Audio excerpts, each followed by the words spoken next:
வாசக தோழமைகளுக்கு வணக்கம். வீரயுக நாயகன் வேல்பாரி. அத்தியாயம் 93. போர்க்களத்தில் இருந்து முரசின் ஓசையை கேட்டவுடன் இகிலுக்கிழவன் விளக்கை ஊதி அணைத்தான். கொம்மனும் கொம்மையும் இன்றைக்கு உதவாமற் போனது அவனுக்கு மிகுந்த மனவருத்தத்தை உண்டாக்கியது. பரம்பு வீரர்கள் காணவர்களுக்கு அளித்த வாக்குப்படி தட்டியங்காட்டில் யானை போர் நடப்பதை தவிர்த்து விட்டனர். சமவெளியில் உள்ளவர்கள் யானையை பயிற்றுவிக்கும் முறையுடனும் போரில் ஈடுபடுத்தும் முறையுடனும் ஒப்பிட்டு பார்த்தால் மலை மக்களின் ஆற்றல் அளவிடற்கரியது. சமவெளி மனிதர்கள் யானையை பழக்குவது எப்படி என்று மட்டும் அறிந்தவர்கள். மலை மக்கள் யானையின் பழக்கங்களையெல்லாம் அறிந்தவர்கள். அதுவும் பரம்பில்தான் யானையுடனான ஆதிமொழியை உருவாக்கிய தந்தமுத்தத்துக்காரர்கள் இருக்கின்றனர். அவர்கள் யானையை கை கொள்ளும் முறையை யாராலும் நினைத்து பார்க்க கூட முடியாது. இன்று யானை போர் நடந்திருந்தால் வேந்தர் படை பேரழிவை சந்தித்திருக்கக்கூடும். எந்த ஒரு படையிலும் பெருவலிமை கொண்டது யானை படைப்பிரிவே. அது கடுமையாக தாக்கப்படும் பொழுது மொத்த படையின் மனநிலையும் பெரும் பாதிப்புக்கு உள்ளாகும்.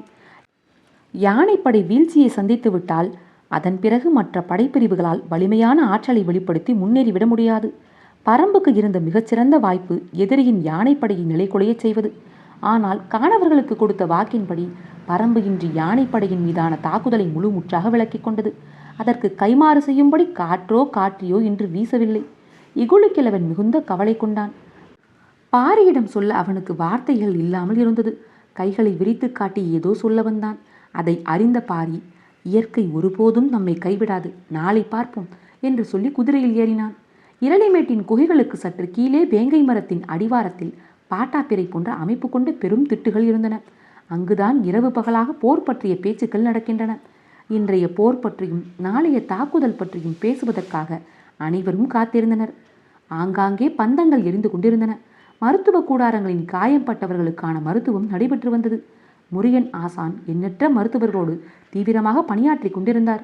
முதுவேலன் நாளைய போருக்கான ஆயுதங்களை பிரித்து கொடுக்கும் வேலையை தொடங்கிவிட்டார். குகைக்குள் இருந்து ஆயுதங்கள் வெளியேறியபடி இருந்தன. மற்றவர்கள் அவரவர்களுக்கு ஒதுக்கப்பட்ட வேலைகளை செய்து கொண்டிருந்தனர். முடியனும் தேக்கனும் வேங்கை மரத்திட்டின் இடதுபுறத்தில் அமர்ந்திருந்தனர். அதற்கு நேர் எதிராக வாரிக்கையனும் கபிலரும் அமர்ந்திருந்தனர். அவர்களுக்கு அடுத்தபடியாக வேட்டூர் பழையனும் கூலியனும் இருந்தனர். இரவாதன், உதிரன், ஈங்கையன் ஆகியோர் வீரர்களோடு நாகக்கரட்டிலும் மருத்துவ கூடாரங்களிலும் இருந்தனர். பாரியும் காலம்பனும் இன்னும் வந்து சேரவில்லை. அவர்களின் வரவுக்காக அனைவரும் காத்திருந்தனர். குலசேகர பாண்டியனின் கூடாரத்துக்கு உதியஞ்சேரல், செங்கனச்சோழன், சோழவேலன், புதியவர்பன் ஆகிய 4 வந்து சேர்ந்தனர். சாகலைவனின் இறுதிச் சடங்குக்காக போயிருந்தான் கருங்கைவாணன். அவனோடு அமைச்சர்கள் 3 போயிருந்தனர். விசாரணைக்காக மயூர்கலாரை வர சொல்லியிருந்தார் குலசேகர பாண்டியன். அரச படைகள் பல வகைப்படுகின்றன. பன்னெடும் காலமாக நாள் தவறாமல் ஆயுத பயிற்சியில் ஈடுபட்டு எந்த கணமும் போர்க்களம் போவதற்கு தகுதி கொண்ட படையே மூலப்படையாகும். எல்லா காலங்களிலும் அரசனின் நேரடி கட்டுப்பாட்டில் இருக்கும் படை இது ஒன்றே.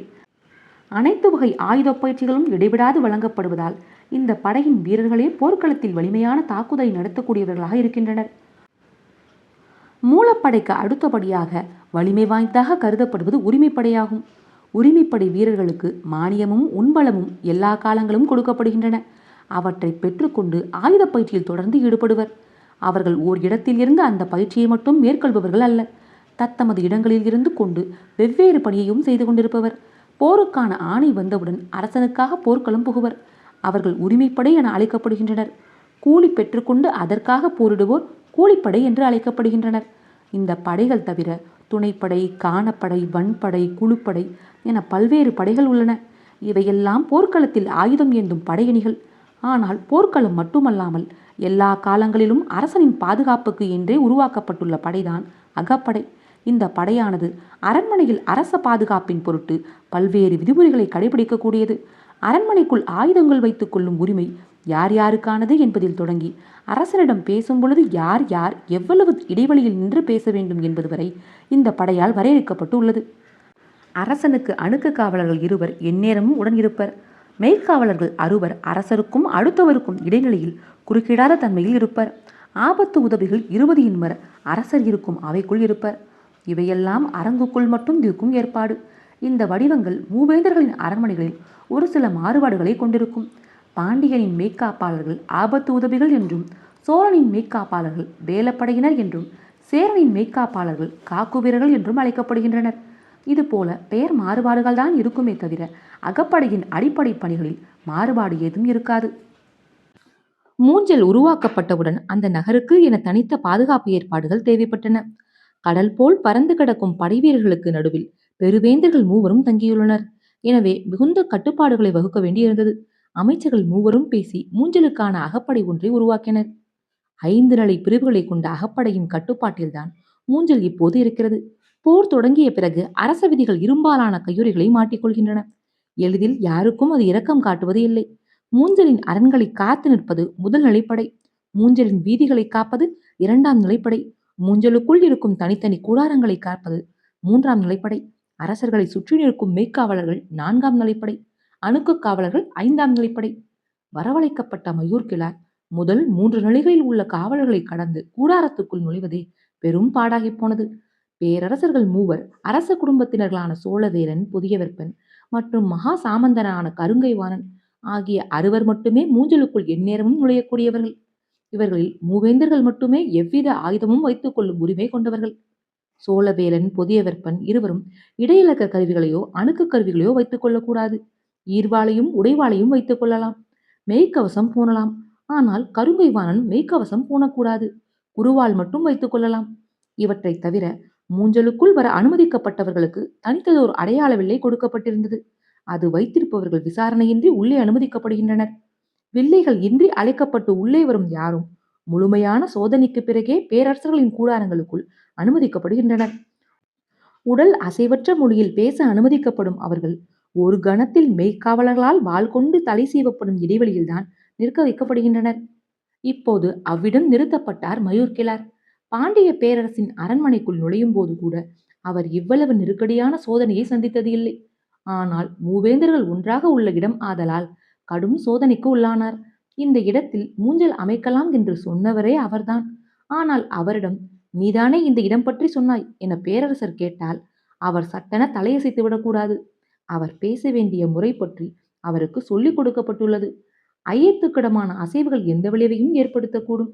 அவருக்கு பின்னால் நிற்கும் மெய்க்காவலர்களின் வாள் நீளத்தையும் சேர்த்தே அவரிடம் சொல்லி அனுப்பியுள்ளனர். மூஞ்சலுக்கு வர சொல்லி அழைப்பு வந்த பொழுதே மயூர்கிழாருக்கு பதற்றமானது. முதல் நாள் போரில் வேந்தர்கள் தரப்பில் பேரிழப்பு நேர்ந்திருக்கிறது. போர் நிலத்தை பற்றி முழுமையான செய்திகள் தெரியாததால் தான் இழப்புகள் அதிகமாகி இருக்கின்றன என்று பேசிக் கொள்கிறார்கள். உள்ளுக்குள் சற்றே அச்சத்துடன் வந்தார் மயூர்கிழார். உண்மையில் தட்டியங்காட்டை பற்றி வெங்கல் நாட்டு மக்கள் யாருக்கும் எதுவும் தெரியாது. அந்த பால் நிலத்தில் போர்க்களத்தை தீர்மானித்ததே பெரும் தவறு. இதை எப்படி வேந்தரிடம் சொல்ல முடியும் என்ற குழப்பத்தோடு வந்தவருக்கு அகப்படையினரின் கெடுபிடிகள் மேலும் பதற்றத்தை உருவாக்கின. பேரரசர்கள் இருந்த அவையை பணிந்து வணங்கி தலை தாழ்த்தியபடி நின்றார் மயூர்கிழார். இன்று பாரி போர்க்களம் புகுந்தானா என கேட்டார் குலசேகர பாண்டியன். கேள்வி மயூர்கிழாரை சற்றே இளைப்பாற செய்தது. அவர் அஞ்சியது போன்ற கேள்விகள் கேட்கப்படவில்லை. சிக்கல் இல்லாத கேள்வியைத்தான் அவர் எதிர்கொள்ள வேண்டியிருந்தது. எனவே தெளிவான குரலில் சொன்னார், பாரி வரவில்லை பேரரசே. அவன் எங்கு இருந்தான்? நாகக்கரட்டின் மேல்தான் இருந்திருக்க வேண்டும். அங்கிருந்துதான் கொம்போசிகள் எழுப்பப்பட்டு தாக்குதலுக்கு வழிகாட்டப்பட்டது. அவன் எப்போது போர்க்களம் புக வாய்ப்பிருக்கிறது? குடி ஆசானும் குடி முடியனும் இருக்கும் வரை பரம்பின் குடித்தலைவன் தனது மண்ணை விட்டு வெளியேறி வரமாட்டான். குடி ஆசான் யார்? தளபதி சாகலைவனை கொன்றவன். இன்று போர்க்களத்தில் ஈட்டி எறிந்து யானையை வீழ்த்தியது குடிமுடியன்தான் என்றான் உதியஞ்சேரல். அப்போது கருங்கைவாணன் உள்ளே வந்தான். அவனோடு தளபதிகள் 4 வந்தனர். பேரரசர்களை வணங்கிவிட்டு இருக்கையில் அமர்ந்தான் கருங்கைவாணன். தளபதிகள் 4 எதிர்ப்புறமாக நின்றனர். மெய்க்கவசங்களோ ஆயுதங்களோ அவர்களிடம் இல்லை. போர்க்களத்தில் ஏற்படும் மரணங்களை அவையில் பேசக்கூடாது. நடந்த தாக்குதலை பற்றியும் நடக்க வேண்டிய தாக்குதலை பற்றியும் தான் பேச வேண்டும். எனவே சாகலைவனின் மரணத்தை பற்றிய பேச்சு அவையில் எழவில்லை. அவர்கள் ஏன் யானை போருக்கு வர மறுத்தார்கள் என கேட்டார் குலசேகர பாண்டியன். தெரியவில்லை பேரரசே. யானை போரில் நாம் அவர்களை வீழ்த்துவது கடினம். எனவே அவர்கள் வர மறுத்தது நல்ல செய்திதான் என்றார் மயூர்கிழார். சாகலைவனின் இறுதிச் சடங்கை நடத்திய வெறியோடு வந்து உட்கார்ந்த கருங்கைவாணனுக்கு மயூர்கிழாரின் கூற்று மேலும் வெறியூட்டியது. வீட்டிருந்த 5 அவரின் பதில் அதிர்ச்சியை கொடுத்தது. நம்மிடம் இருப்பதில் 10ல் 1 பங்கு யானை கூட பரம்பின் தரப்பில் இருக்காது என்பதை நீங்கள் அறிவீர்களா என கேட்டான் அருகில் நின்றிருந்த யானைப்படை தளபதி உச்சங்காரி. எண்ணிக்கையில் என்ன இருக்கிறது தளபதியாரே என்று சொல்லி நிறுத்தி கொண்டார் மயூர்கிழார். மேலும் சினமூட்டும் பதிலாக இருந்தது அது. அவர்களிடம் இருந்தாலும் நம்மிடம் இருந்தாலும் யானைகள் யானைகள் தானே என கேட்டார் சோழவேலன். இதற்கு என்ன பதில் சொல்வது என மயூர்கிழாருக்கு தெரியும். ஆனால் எப்படி சொல்வது என்பதுதான் விளங்கவில்லை. சற்றே அமைதியாக இருந்தார். ஏன் அமைதியாக நிற்கிறீர்? நம்முடைய குதிரைகள் ஏன் ஓட முடியாமல் தேங்கி நின்றன? அவர்களின் குதிரைகள் எப்படி நாள் முழுவதும் ஓடின? இருவரிடமும் இருந்தவை குதிரைகள் தானே. கூர்மணல் குத்தி கிழிக்க முடியாதபடி அவர்களின் குதிரைகளுக்கு குளம்பு குரடு அமைக்கப்பட்டிருக்கிறது. நம் குதிரைகளின் குளம்பு குரடுகள் அதற்கு ஏற்ற வடிவில் இல்லை. எனவே நம் குதிரைகள் தொடர்ந்து ஓட முடியாமல் தேங்கிவிட்டன என்றான் குதிரைப்படை தளபதி உருமன்கொடி. நம் குதிரைகளுக்கும் அதே போன்று குளம்பு குரடுகள் இருந்திருந்தாலும் நாள் முழுவதும் நிற்காமல் ஓடிக்கொண்டே இருந்திருக்குமா? எதிர்பாராத கேள்வியாக இருந்தது. பேரரசர்களுக்கு முன்னால் நடக்கும் உரையாடல் இது. எதிரியின் தரப்பில் சொல்லிக் கொள்ளும்படி எந்தவித இழப்பும் ஏற்படவில்லை. ஆனால் நம் தரப்பில் வாள்படை தளபதியை இழந்திருக்கிறோம். இந்த பின்னணியில் அவையில் பேசும் ஒவ்வொரு சொல்லையும் மிகுந்த கவனத்தோடு பேச வேண்டும் என்ற விழிப்போடு இருந்தனர் தளபதிகள் அனைவரும். மயூர்கிழாரின் கேள்விக்கு சட்டென விடை சொல்லிவிட முடியாத நிலை இருந்தது. அவையில் அமைதி நிலவியது. இவன் என்ன சொல்ல வருகிறான் என்று கூர்ந்து கவனித்தபடி இருந்தான் கருங்கைவாணன். தரையில் இருக்கும் குதிரைகளை விட மலையில் இருக்கும் குதிரைகளுக்கு ஆற்றல் அதிகம் என சொல்ல வருகிறீரா என கேட்டான் உருமன்குடி. இல்லை, போர்க்குதிரை என்றாலும் ஆண் குதிரை சிறுநீர் கழிக்க வேண்டும் என்றால் நின்றுவிடும். அதனால்தான் எதிரிகள் ஆண் குதிரைகளை போரில் பயன்படுத்துவதே இல்லை. ஒரு கணம் உருமன்குடி ஆடிப்போனான். இப்படி ஒரு காரணத்தை அவன் எதிர்பார்க்கவே இல்லை. ஆண் குதிரைகளின் ஆற்றல் உணர்ந்து அவற்றை நாம் முன்கள படைகளில் பயன்படுத்துகிறோம். அது மட்டுமல்ல, நாள் முழுவதும் குதிரைகள் களத்திலேயே நிற்க வேண்டிய தேவை இருப்பதால் காலையிலேயே நன்றாக நீர் குடிக்க விட்டுத்தான் களத்துக்கு கொண்டு வருகிறோம். நம்முடைய தேர்வும் முன்னேற்பாடுகளுமே போர்க்கள செயல்பாட்டுக்கு எதிரானதா? பேச்சற்று நின்றான் உருமன்கொடி. தலை குனிந்து பேசத் தொடங்கிய மயூர்கிழாரின் குரல் தளபதிகளை தலை குனிந்தே நிற்க வைத்துக் கொண்டிருந்தது. இதற்கு முன்பு நடைபெற்ற போர்களில் பரம்பு வீரர்கள் யாரும் மெய்க்கவசம் அணிந்தது இல்லை. இந்த போரில் வீரர்கள் அனைவரும் மெய்க்கவசம் அணிந்திருக்கின்றனர். நாம் அணியும் இரும்பாலான மெய்க்கவசத்தை விட பல மடங்கு எடை குறைவானதாகவும் ஆயுதங்களால் எளிதில் உள்நுழைய முடியாததாகவும் இருக்கிறது அது. முன்கூட்டியே எப்படி இவ்வளவு ஏற்பாடுகளை செய்தார்கள் என கேட்டான் உதயஞ்சீரல். நான் அறிந்தவரை பரம்பு வீரர்கள் போர் என்று வந்தால் எதிரிகளை ஒரு பொருட்டாக மதித்ததே கிடையாது. முதன்முறையாக அவர்கள் போருக்கான முன்னேற்பாடுகளை செய்துள்ளனர். இந்த செயலுக்கு உள்ளே இருப்பது நமது படை வலிமையை பற்றிய அச்சம். அந்த அச்சத்தை ஊதி பெருக்க வேண்டும். அவர்களின் வலிமையை பொருட்டாகவே நினைக்கக்கூடாது. அவர்களின் அச்சத்தை கையாள்வதை பற்றியே நாம் சிந்திக்க வேண்டும். மயூர்கிழாரின் சொற்கள் போர்க்களத்துக்கு தேவையான ஆயுதமாக இருப்பதாக கருங்கைவாணன் கருதினான். ஆனால் குலசேகர பாண்டியனின் எண்ணம் வேறாக இருந்தது. பரம்பை பற்றி நமக்கு முழுமையாக தெரிவிக்காமல் அவனது கூற்றின் முக்கியத்துவத்தின் வழியே நம்மை அவனது விருப்பத்தின் வடிவத்துக்குள் இழுக்கிறான் என அவருக்கு தோன்றியது. சரி, நீ போகலாம் என்றார். ஆழமானதோர் உரையாடலை சட்டென வெட்டித் தள்ளுவது போல் இருந்தது குலசேகர பாண்டியனின் உத்தரவு. மயூர்கிழார் அவையை வணங்கி வெளியேறினார். பாரி வேங்கை மரத்திட்டுக்கு வந்ததும் பேச்சு தொடங்கியது. சற்றே சினத்தோடு இருந்தான் வேட்டூர் பழையன். யானை போரை தவிர்க்கும் வாக்கை நாம் காணவர்களுக்கு வழங்கி இருக்கக்கூடாது.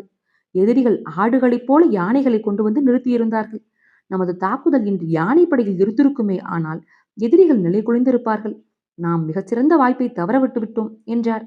வேட்டூர் பழையனின் கவலை எல்லோருக்கும் புரிந்தது. இன்று எதிரிகளின் யானைப்படை தாக்கப்பட்டிருந்தால் அவர்களது படையின் கட்டுக்கோப்புகள் மொத்தமாக சீர்குலைந்திருக்கும். ஆனால் எதுவும் இன்று நடக்கவில்லை. காலை முதல் மாலை வரை பரம்பு வீரர்கள் கடுமையாக போரிட்டாலும் முன்புறப் படையணியின் ஒரு பகுதியை மட்டும்தான் அழித்தொழிக்க முடிந்தது. இந்த எண்ணத்தின் வெளிப்பாடாகத்தான் வேட்டூர் பழையனின் சொல் இருந்தது. வாக்களிக்கப்பட்ட பிறகு நமக்கு கிடைக்கும் நன்மையை கருதி அளிக்கப்பட்ட வாக்குக்காக வருத்தப்படுதல் கோழைத்தனம் அல்லவா என கேட்டான் பாரி. எனக்கு புரிகிறது. ஆனால் மூவேந்தர்களின் பெரும் படைக்கு எதிராக போர்க்களத்தில் நின்று கொண்டிருக்கும் நமக்கு நாமே சிக்கல்களை உருவாக்கிக் கொள்வது எந்த வகையில் அறிவார்ந்த செயல்? அறிவு என்பது ஆசை கொண்டு அளக்கப்படுவது அல்ல. வெற்றியின் மீது ஆசை கொண்டு அளிக்கப்பட்ட வாக்கை அளக்க முயல்கிறேன். இல்லை பாரி, நான் வெறும் ஆசையின் பொருட்டு இதை கூறவில்லை. போர் எவ்வளவு விரைவாக முடிக்கப்பட வேண்டுமோ அவ்வளவு விரைவாக முடிக்கப்பட வேண்டும். நாம் யார் என்பதை எதிரி அறிந்து கொள்ளும் முன் அவர்கள் அழிக்கப்பட்டாக வேண்டும். அவர்களிடம் எண்ணிலடங்கா வீரர்களை கொண்ட படை இருக்கிறது என்பது ஒரு பொருட்டே அல்ல. ஆனால் மயூர்கிழார் என்ற ஒருவன் இருக்கிறான். அவனை நாம் குறைந்து மதிப்பிட்டு விடக்கூடாது.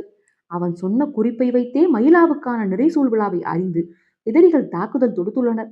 நம் மீது எப்போதெல்லாம் எதிரிக்கு அச்சம் ஏற்படுகிறதோ அப்போதெல்லாம் அந்த அச்சத்தை அவனால் கலைக்க முடியும். எனது கவலை அவன் பொருட்டுதான். அவை சற்றே அமைதி கொண்டது. சிறிது நேரத்திற்கு பிறகு பாரி கேட்டான். அவனுக்கு தட்டியும் காட்டு நிலம் பற்றி தெரியுமா? எனக்கே தெரியாதே, அவனுக்கு எப்படி தெரியும்? அவன் காணவர்களை அறிவானா? வாய்ப்பில்லை. காற்றையும் காட்சியையும் பற்றி தெரியுமா? தெரிந்திருக்காது. மெய்க்கவசத்தையும் மூவிலை வீரனையும் அறிவானா? அறிய மாட்டான். பிறகு ஏன் அவன் குறித்து இவ்வளவு கவலை கொள்கிறீர்கள்? இவை எல்லாவற்றையும் அவன் அறியவில்லை என்பது பெரிதல்ல. ஆனால் அவன் அறிந்து வைத்திருப்பது இவை எல்லாவற்றையும் விட முக்கியமானது. அப்படி எதை அவன் அறிந்திருக்கிறான் என வேகமாக கேட்டான் தேக்கன். அவன் பாரியை அறிவான். யாரும் எதிர்பாராததாக இருந்தது. பரம்பின் மரபுகளை அறிவான். இங்கு உள்ள குடிகளின் வீரத்தை அறிவான். எதிரியின் கூடாரத்தில் பாரியை அறிந்தவன் அவன் ஒருவனே. அவன் பொருட்டு நாம் பதற்றப்பட வேண்டாம். அவன் போர்க்களம் போகும் நாளுக்காக காத்திருப்போம் என்றான் முடியன். அப்போதுதான் இரவாதனும் உதிரனும் ஈங்கையரும் வந்து சேர்ந்தனர். மயூர் கிழாரோடு தளபதிகள் நால்வரும் அவை விட்டு வெளியேறினர். பேரரசர்களோடு தலைமை தளபதி கருங்கைவாணன் மட்டுமே அவையில் இருந்தான். சோழவேலன் சொன்னார், மயூர் கிழார் பரம்பினை பற்றிய எல்லா செய்திகளையும் துல்லியமாக கூறுகிறார். இல்லை, பெங்கல் நாட்டுக்கு கொடுத்திருக்கும் ஒரே வேலை எதிரிகளை பற்றி செய்தி சேகரிப்பதுதான். ஆனால் இவனுக்கு ஒத்துழைக்காத 6 ஊர்கள் வெங்கல நாட்டில் உண்டு. உண்மையில் அந்த இடத்தில்தான் இவனால் அதிக செய்தியை சேகரிக்க முடியும். இது இவனுக்கு தெரியவில்லை என்றார் குலசேகர பாண்டியன். இவன் போர்க்களத்துக்குள்ளே வைத்து பயன்படுத்த வேண்டிய ஆள். இவனை வெளியில் வைப்பதால் நமக்குத்தான் இழப்பு என கருதுகிறேன் என்றான் புதியவிற்பன்.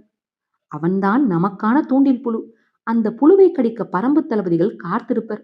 பொருத்தமான நேரத்தில் போர்க்களத்துக்குள் இவனை இறக்கலாம் என்றார் குலசேகர பாண்டியன். பேரரசர்களுக்கு இடையேயான உரையாடலை கவனித்தபடி இருந்தான் கருங்கைவாணன். ஒரு தளபதி 2 சேனை வரையர்களில் 35 சேனை முதலிகள் இன்று கொல்லப்பட்டிருக்கின்றனர். ஆனால் இந்த மரணங்கள் எவையும் இந்த அவைக்கு ஒரு பொருட்டே அல்ல. அதுதான் பேரரசர்களின் படை வலிமை. அந்த மாபெரும் படைப்பிரிவுக்கான அடுத்த நாள் திட்டமிடல் என்ன என்பதை பற்றி விளக்கினான் கருங்கைவாணன். அவையில் உள்ளோர் திட்டத்தை முழுமையாக கேட்டனர். யாருக்கும் மறுப்பு சொல்லில்லை. கேட்கப்பட்டவை ஏற்கப்பட்டவையாயின. அவை களையும் முன் குலசேகர பாண்டியன் சொன்னார், நாளைய போரில் வாட்படை தளபதியாக சூளக்கையன் செயல்படுவான். சரி என அனைவரும் ஏற்றுக்கொண்டனர். கொல்லப்பட்ட சாகலைவன் பாண்டிய நாட்டை சேர்ந்தவன். அவனுக்கு பதில் வேறொரு தளபதியை பாண்டிய நாட்டு வேந்தர் சொல்லுதலே முறை. அவ்வாறே செய்தார். முடியன் சொன்னான், நாளை அவர்கள் குதிரைகளை முன்பாய்ச்சலில் ஈடுபடுத்த மாட்டார்கள். நின்ற இடத்திலேயே குதிரைப்படை நின்று கொள்ளும். அவர்கள் அப்படி செய்தால் நம்மால் நெடுந்தொலைவு உட்புகுந்து செல்ல முடியாது. நமது தரப்பில் இழப்பு அதிகமாகும், பயனும் இருக்காது என்றார் வேட்டூர்பாளையன். அது மட்டுமல்ல, காற்றும் காற்றையும் வீசினாலும் குதிரைப்படையின் வலிமையை குறைக்காமல் நம்மால் மூஞ்சலை நெருங்க முடியாது என்றார் தேக்கன். வேறு என்னதான் வழி என்ற சிந்தனையில் அவை மூழ்கியது. எதிரிகள் தங்களின் படையை 3 நிலைகளில் வைத்துள்ளனர். அவற்றில் முதல் நிலையில் நிற்கும் படையில்தான் பாதி குதிரைகளைத்தான் இன்று வீழ்த்த முடிந்தது. ஈக்கி மணலால் குழம்பு கிளிப்பட்ட குதிரைகள் மீண்டும் போர்க்களம் புக 1 மாதமாகும்.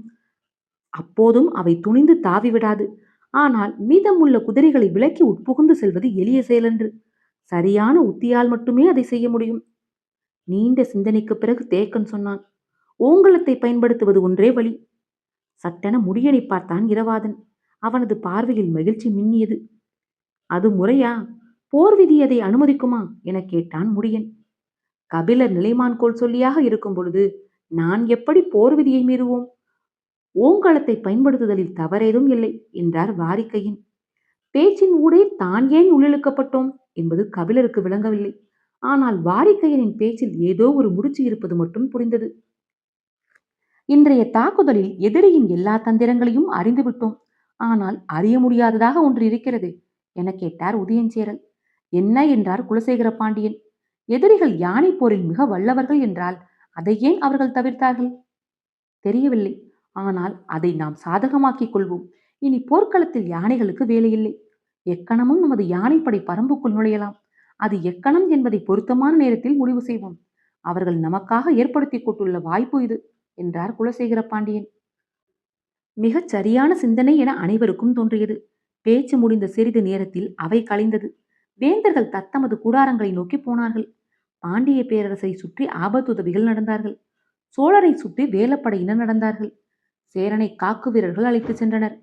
மேற்கு மலையின் சரிவில் மின்னல் வெட்டி இறங்கியது. செங்கனச்சோழன் ஊன்றுகோலை ஊன்றியபடி மெல்ல நடந்து கூடாரத்துக்கு போனான். அவன் வருகைக்காக கூடாரத்துக்குள் காத்திருந்தான் சோழர்களின் ஒற்றற்படை தளபதி. மூஞ்சலுக்குள் நுழைய சிறப்பு விலைகள் கொடுக்கப்பட்டது ஒற்றற்படை தளபதிகளுக்கு மட்டும்தான். அவர்கள் எந்த நேரமும் வரலாம்.